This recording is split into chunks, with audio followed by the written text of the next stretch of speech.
Hello friends, আজকে 26,000 শিক্ষকের যে রিভিউ পিটিশন খারিজ হয়েছে সেই খবর নিয়ে আপনাদের কাছে এলাম। যোগ্য শিক্ষকদের জন্য একটি হতাশার খবর। আমরা জেনে নেব কী কারণে সুপ্রিম কোর্ট অর্ডারটি খারিজ করে দিল। যারা দুর্নীতি করে তাদের বিচার হয় না, যারা দুর্নীতির শিকার হয় তারাই সাজা পায়।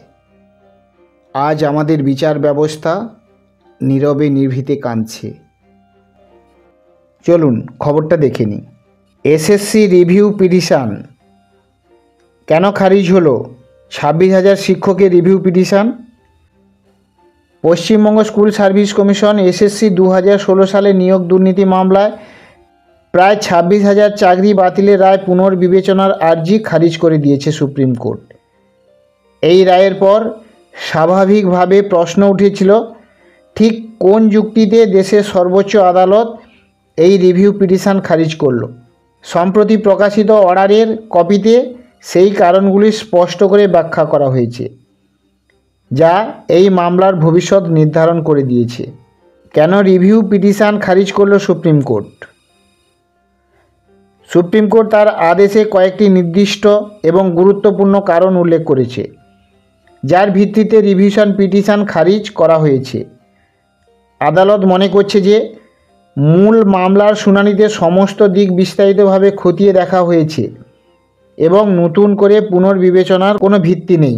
অর্ডার কপিতে উল্লেখিত প্রধান কারণগুলি হল: নতুন করে শুনানির প্রয়োজন নেই। আদালত তার আদেশে স্পষ্ট জানিয়েছে যে মূল মামলার শুনানির সময় বাস্তবিক এবং আইনি দিক অত্যন্ত পুঙ্খানুপুঙ্খভাবে বিচার করা হয়েছিল। দীর্ঘ শুনানির পর রায় দেওয়া হয়, তাই রিভিউ পিটিশনের ভিত্তি পুরো মামলাটি পুনরায় শোনার কোনো যৌক্তিকতা নেই। ওএমআর শিটের অনুপস্থিতি এবং দুর্নীতির প্রমাণ। এই মামলার সবচেয়ে বড় এবং নির্ণায়ক ফ্যাক্টর ছিল আসল ওএমআর শিটগুলি অনুপস্থিতি। স্কুল সার্ভিস কমিশন এসএসসি আসল ওএমআর শিট বা তার মিরর ইমেজ ডিজিটাল কপি সংরক্ষণ করতে ব্যর্থ হয়েছে। আদালত বলেছে, যদি ওএমআর শিটগুলি সঠিকভাবে সংরক্ষণ করা হতো তবে যোগ্য এবং অযোগ্য প্রার্থীদের আলাদা করা সম্ভব হতো। সেক্ষেত্রে হয়তো যোগ্যদের চাকরি বাঁচানো যেত। যেহেতু ওএমআর শিট নেই, তাই কার নিয়োগ বৈধ এবং কার নিয়োগ অবৈধ তা প্রমাণ করার কোনো উপায় নেই। এই পরিস্থিতিতে পুরো নিয়োগ প্রক্রিয়াটিকেই টেন্ট বা কলুষিত বলে গণ্য করা হয়েছে। কর্তৃপক্ষের গাফিলতি এবং তথ্য গোপনের চেষ্টা। সুপ্রিম কোর্ট তার পর্যবেক্ষণে আরও বলেছে যে নিয়োগ প্রক্রিয়ায় দায়িত্বে থাকা কর্তৃপক্ষ অর্থাৎ এসএসসি নিজেদের গাফিলতি এবং অবৈধ কার্যকলাপ ঢাকার চেষ্টা করেছে। এই বিষয়টি পুরো প্রক্রিয়ার স্বচ্ছতা নষ্ট করেছে এবং আদালতের কাছে এটা স্পষ্ট হয়েছে যে নিয়োগ প্রক্রিয়াটি গোড়া থেকেই ত্রুটিপূর্ণ ছিল। খোলা আদালতে শুনানির আর্জি খারিজ। আবেদনকারীদের পক্ষ থেকে রিভিউ পিটিশন খোলা আদালতে ওপেন কোর্ট শোনার জন্য আবেদন করা হয়েছিল, কিন্তু সর্বোচ্চ আদালত সেই আবেদন প্রত্যাখ্যান করে। এর অর্থ হলো আদালত চেম্বারেই সমস্ত নথি পর্যালোচনা করে এই সিদ্ধান্তে উপনীত হয়েছে যে পিটিশনে কোনো সারবত্তা নেই। চূড়ান্ত রায় এবং ভবিষ্যৎ। উপরোক্ত কারণগুলির উপর ভিত্তি করে বিচারপতি সঞ্জয় কুমার এবং বিচারপতি সতীশ চন্দ্র শর্মার বেঞ্চ এই সিদ্ধান্তে পৌঁছায় যে রিভিউ পিটিশনে এমন কোনো নতুন যুক্তি বা তথ্য নেই যা মূল রায়কে প্রভাবিত করতে পারে। ফলে পিটিশনটি খারিজ করে দেওয়া হয় এবং কলকাতা হাইকোর্টের 26,000 চাকরি বাতিলের রায় বহাল থাকে। এই আদেশের ফলে যোগ্য অথচ দুর্নীতির শিকার হওয়া প্রার্থীদের জন্য চাকরির দরজা চূড়ান্তভাবে বন্ধ হয়ে গেল। হ্যালো ফ্রেন্ডস, আমরা দেখলাম স্কুল সার্ভিস কমিশন অর্থাৎ এসএসসি ওএমআর শিট বা তার মিরর ইমেজ সংরক্ষণ করতে ব্যর্থ হয়েছে বা লুকিয়ে রেখেছে।